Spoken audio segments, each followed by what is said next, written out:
I don't know. I would like to wait till Jessica gets here. Okay, we have one board member that's on the way. She says she's about 10 minutes out. Okay. Thanks. I'm going to mute you guys until we're ready to get started. And I'll shout out something to our attendees. Thank you.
We'll start. Hey, Tara, Uh-huh. do you see Daniel White on here? On the attendee list, He was the one we added as a panelist.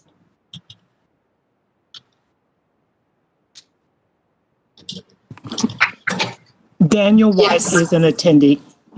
Can you make him a panelist? yes. Thank you. He's one of our attorneys.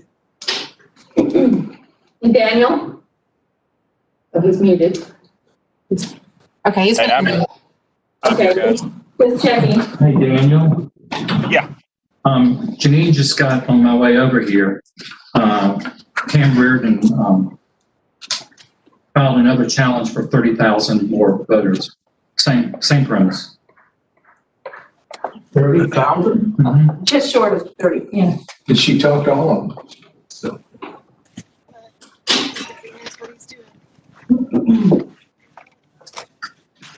Well, I'm not sure, Yeah. I'm not sure we can make that decision on that one that quick. Well, it's exactly the same. Okay. format and Well, everything. then it would be, yeah. So Okay. to our panelists, I just wanted to share with you guys to be aware that we are live with over 200 attendees. I understand. Would you like me to mute you guys until we are ready, until Jessica's here? No, I'm okay. Okay. We're not in We're not, meeting. we're not in session. Okay.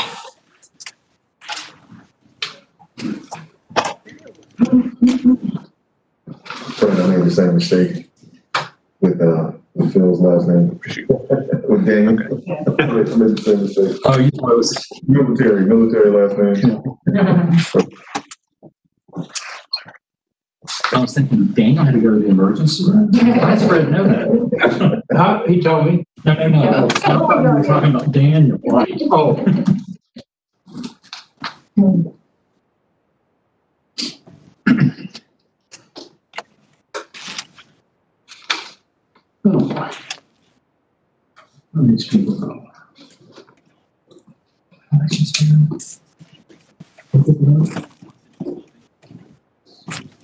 Resolution. That's what used to be, wasn't it? Yeah, wow.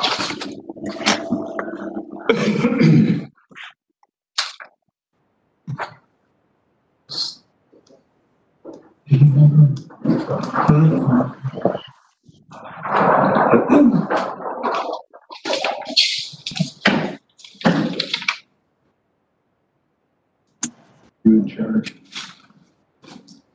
Yeah, Good. so to speak. But you don't, there is no public comment. So you're really just addressing this board. Right.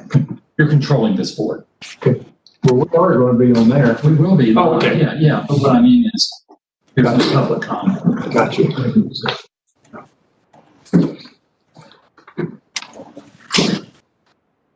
Do we need to read the complaint here? No, we have them. Okay, Oh, you mean on the agenda? yeah.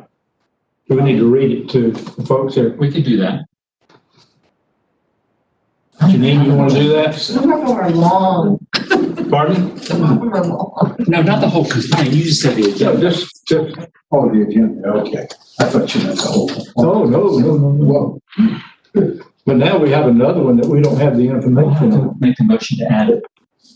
You will? Well, I will, somebody will have to add the other challenge. The wording is the same except for the number of, Yes. voters. And do you have that number, Janine? The exact I have to go number? back to my desk. I don't have. We I can't bring it up on my sign phone. it, and they'll come back.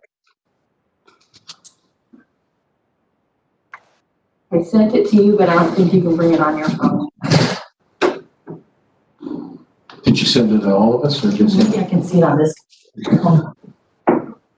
In Reardon.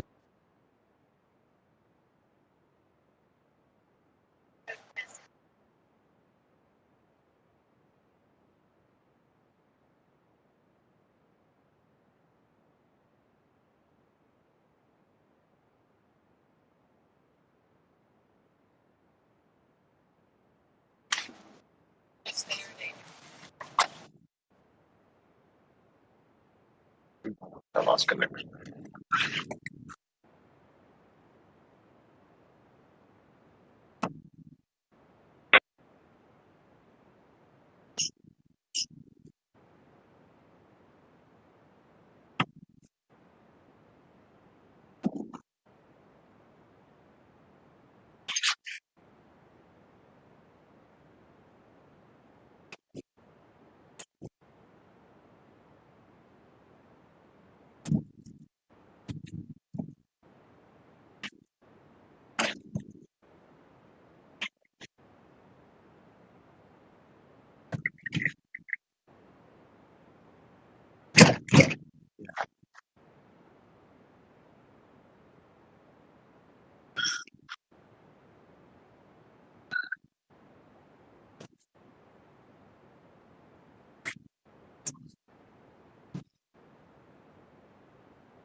Yeah, can't hear.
Sit on the road.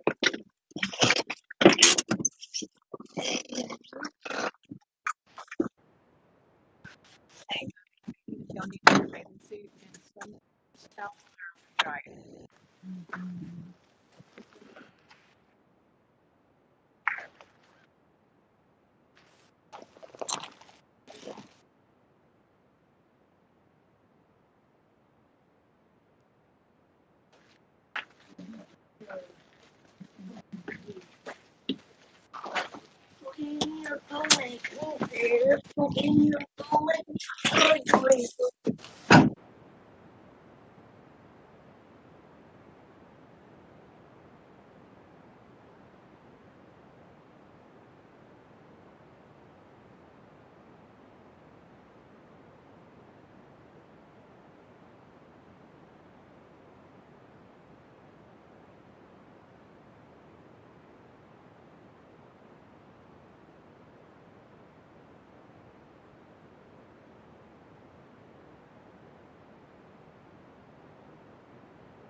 All right, we're live. Okay, all of our board members are present except for Phil, and I would like to take a matter of personal privilege. Phil is having some serious back problems and is going to the emergency room at Wellstar Hospital today. And I'm just asking those here and those that can, in the sound of my voice, if you will, to please pray for Phil Daniel. And we have two challenges already for the qualifications of the voters in the January 5th election. We've had two, one from Jason Shepard and originally one from Pamela Reardon.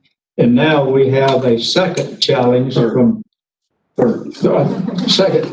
All right, second. We have a second challenge from Pamela Reardon, and we need to add that to the agenda, and I would ask for. I'd like to make a motion to add it. Do we have a second? We have a motion and a second. Any questions? All those in favor, raise your hand. It's unanimous. And the challenges that we have, our attorney, Greg Litchfield, is going to read all three of the challenges Are on the agenda. on the agenda. We have a challenge from Jason Shepard to the qualifications of 16,024 voters and their eligibility to vote in the January 5th, 2021 general election primary pursuant to OCGA 21-230. And we have a challenge from Pamela Reardon to the qualifications of 3,618 voters for their eligibility to vote in the January 5th, 2021 general election pursuant to 21-230A. And we have a third challenge by Pamela Reardon to the qualifications of 28,760 voters and their eligibility to vote in the January 5th, 2021 primary pursuant to 21-230. So we're going to take these challenges together. This board is called pursuant to 21-230 to basically hold a probable cause hearing. It says, upon the filing of such challenge, the Board of Registration shall immediately consider such challenge and determine whether probable cause exists to sustain such challenge. Mr. Shepard and Ms. Reardon have filed complaints or challenges stating that the people registered to vote have filed notice of address change through the United States Postal Services, and they have provided a list which shows for Mr. Shepard a list that shows the name and the address where it was moved and the date on which the COA was completed. Mrs. Reardon's challenges show the name of a person, the address, what appears to be from where they were living, to a new address on the NOCA. So again, we're here to determine probable cause, and probable cause means the existence of such fact or circumstances that would create a reasonable belief that the accused person committed the act alleged. I'm going to read that again, okay? Probable cause means the existence of such fact or circumstances that would create a reasonable belief that the accused person committed the act alleged. I don't believe this is probable cause to challenge these voters. I'm going to give you my reasons. The mere production of a voter registration database compared with a national change of a registry is not sufficient. The list that were provided doesn't show that the voters in the registration database are the same person per se as in the national registry. It could be an entirely different person. We're talking about a national registry. The Shepard's list doesn't show that the Cobb address and the Cobb address shown on the NOCA form are the same.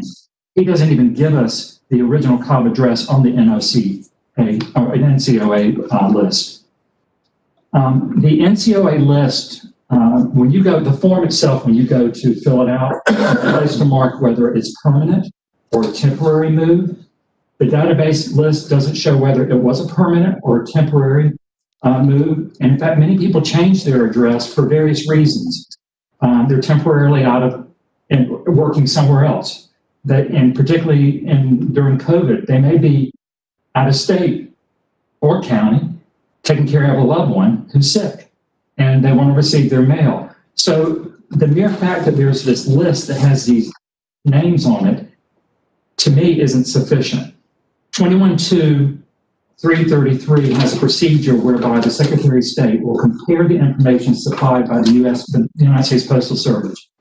That procedure is that the voter will be sent a confirmation notice to the old address and the new address.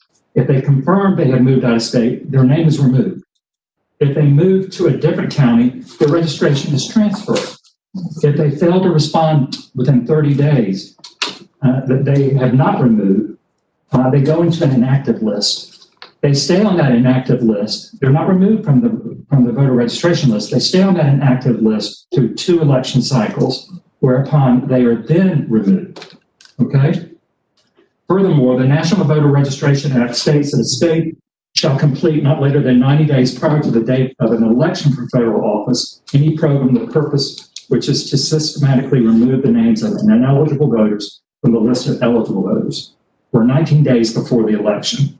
This list is certainly not a fact, nor does it provide sufficient circumstances that would create a reasonable belief, in my opinion, that the voter is an ineligible voter. Now, Daniel may have something else to say. Daniel? Is he unmuted? Yeah, I'm here, guys. It wasn't letting me unmute for a minute. No, I agree with Greg. I mean, ultimately it's up to the board, but I mean, we're here to advise you as counsel. And so our understanding of the statute and of the protect place are that under 330, you either have to find probable cause or you have to deny it. And, or if you don't find it, then you deny the challenge. And just to give them an idea of this, what would happen afterwards, if you did find probable cause, these voters still would be able to, and this is for the benefit of everyone listening too, these voters would still be able to vote. They would just be marked as challenged in the system. And then when they show up to vote, they'd vote a provisional ballot. Or if they come send in an absentee, it would be marked as provisional. You'd then have a hearing afterwards, and it would really be on Pam Reardon and Jason Shepard to prove every single one of these is not a resident. And that exercise, what you've got to do is you got to say, is what they presented today enough to really move forward with a hearing where we're going to have Mr. Shepard and Ms. Reardon come in and prove, that these 30,000 or 16 or however many they've named, are not residents. And I just don't, without more than they presented this far, I don't think this is a pretty regular practice, and that you'll even hear it called caging, where they wait to a certain point in the election where different parties or people will make this attempt to make this challenge. And I just don't know that, if there were some more specific facts that I would think the board could probably consider, but this is Greg and I giving you legal advice.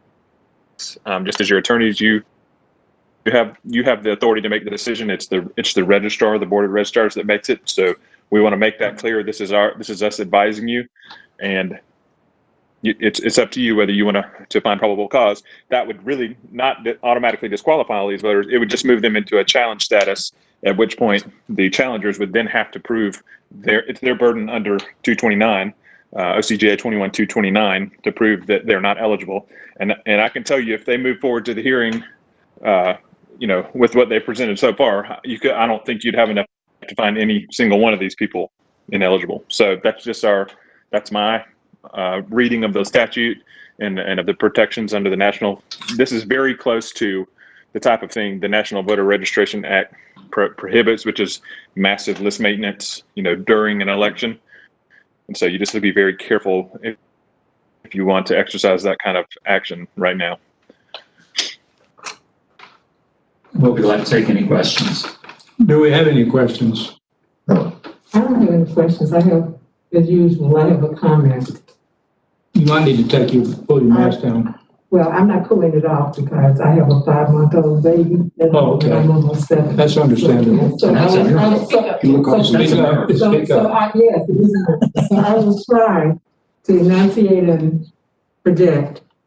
As you can see, my phone was tagged up, highlighted up, circled up, and this has been over the course of the last couple of years because the questions that have come to me.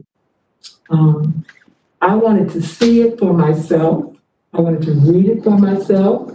It is not, and this is Georgia code, so we're not even getting to national. I'm a visual learner, so I need to see it. And last night I read 21-217 through 21-2, not just 230, but 233. So I was reading for context, so I went beyond that one site. And my understanding is exactly the same. Having read it independently is exactly the same as what our counsel has said. I also am aware that there are other large counties here in the metro area who have been challenged in the same way. 16,000 people or more. No evidence. We talked about evidence Monday at our last meeting. But I think that Derek has made more specific mention of what is available, especially if you're only using the change of address as proof, because we have all types of proof of residency that we can use. You don't have to have a driver's license, and you don't have to have a state. You don't have to have a state ID.